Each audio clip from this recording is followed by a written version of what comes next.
सांगली जिल्ह्याचा पालकमंत्री म्हणून कायदा सुव्यवस्था विषयामध्ये अधिक लक्ष घालताना ड्रग्ज या विषयावर मी खूप कॉन्सन्ट्रेट करणार आहे आणि आश्चर्यकारकरित्या आनंद वाटावा असा पोलीस डिपार्टमेंटचाही यातला परफॉर्मन्स खूप चांगला आहे।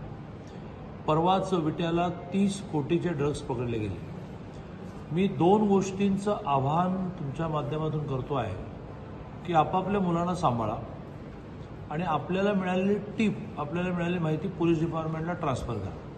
आपल्याला काय करायचं आहे असं म्हणून हे जे काही संकट आहे ते तुमच्या दारात येऊन ठेपलेलं आहे आणि त्यामुळे तुमचं नाव लोकांना माहिती होणार नाही, गुप्तता बाळगू, पण टिप्स मिळाल्याशिवाय, माहिती मिळाल्याशिवाय हे अशक्य आहे।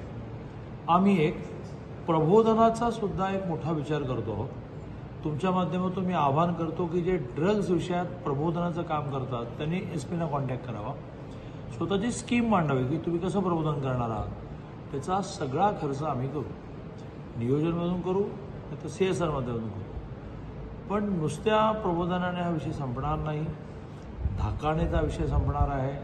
त्यामुळे पोलीस डिपार्टमेंटने या विषयामध्ये कुठलीही हयगय करू नये असं त्यांना मी आवाहन केलेलं आहे।